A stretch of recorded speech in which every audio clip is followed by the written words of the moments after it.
Bapak, Ibu, kaum muda, dan adik-adik yang dikasihi Tuhan Yesus Kristus. Salam sehat, berkah dalam.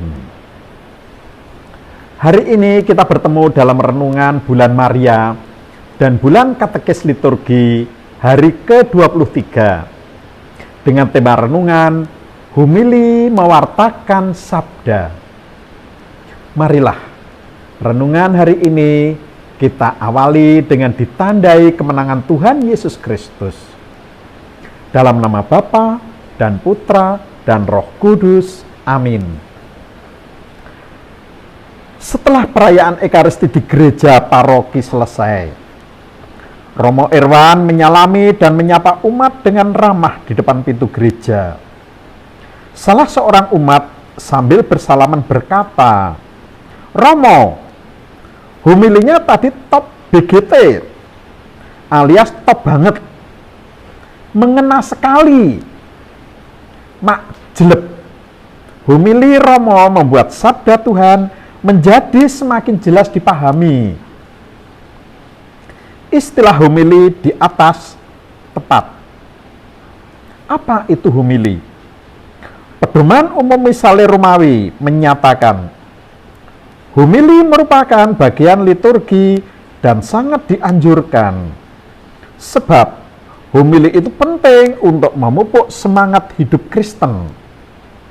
Humili itu haruslah merupakan penjelasan tentang bacaan dari Alkitab ataupun penjelasan tentang teks lain yang diambil dari ordinarium atau proprium misa hari itu, yang bertalian dengan misteri yang dirayakan atau yang bersangkutan dengan keperluan khusus umat yang hadir.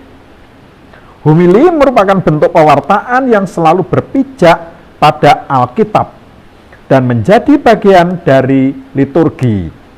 Artinya, humili bersifat resmi dan dibawakan oleh imam. Humili berbeda dengan khotbah. Istilah khotbah itu berkaitan dengan pewartaan mengenai iman atau moral dengan tema apa saja dan disampaikan di luar liturgi atau ibadat. Sebagai contoh, bila ada imam yang berbicara mengenai hal-hal baik, saleh, dan suci kepada umat dalam suatu pertemuan, maka imam tersebut sedang berkhotbah. Apa yang dikatakannya tidak harus berdasarkan kitab suci. Adapun humili selalu bertolak dari bacaan kitab suci. Hanya saja dalam misa kudus yang boleh berhumili hanyalah orang yang sudah ditahbiskan. Prodiakon sebagai awam boleh berhumili, tetapi di dalam konteks ibadat, bukan misa. Sementara khotbah dapat disampaikan oleh siapa saja, karena selalu berada di luar konteks liturgi atau ibadat. Fungsi humili adalah memperjelas dan mencari makna dari bacaan kitab suci. Perlu dihindari tujuan-tujuan lain. Jangan sampai humili dan khotbah yang disampaikan justru berisi sindiran dan membuat umat yang hadir merasa tidak nyaman. Demikianlah bacaan renungan hari ke-23. Bapak, Ibu, kaum muda, dan adik-adik yang terkasih, kalau kita mengikuti misa hari Minggu, salah satu urutan adalah pembacaan kitab suci. Kemudian dilanjutkan dengan humili. Terkadang ada umat menganggap humili sama dengan khotbah. Maka terkadang juga timbul pertanyaan, apakah humili sama dengan khotbah? Jawabnya adalah humili tidak sama atau berbeda dengan khotbah. Ini sesuai dengan gema liturgi. Lalu apa itu humili?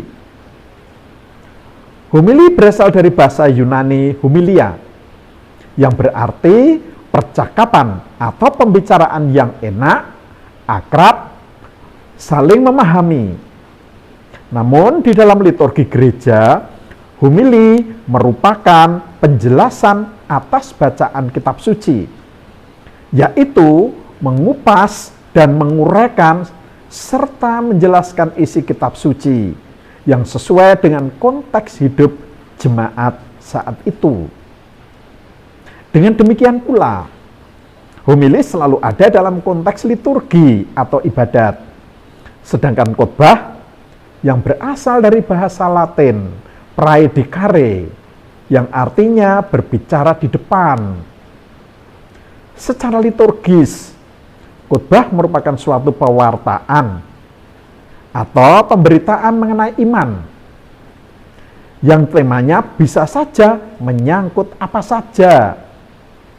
Apakah soal kitab suci, apakah soal gereja, atau ajaran moral, dan lain sebagainya. Demikian juga khotbah bisa diberikan di mana saja, apakah dalam suatu rapat atau pertemuan, atau di mana saja tempatnya, dan tidak hanya dalam konteks liturgi dan ibadat. Maka kesimpulannya, homili berbeda dengan khotbah. Homili selalu bertemakan sesuai dengan isi bacaan kitab suci, bertolak dari kitab suci, dan dilaksanakan atau berlangsung dalam suatu perayaan liturgi atau ibadat. Pada renungan malam ini, homili mewartakan sabda. Apa artinya?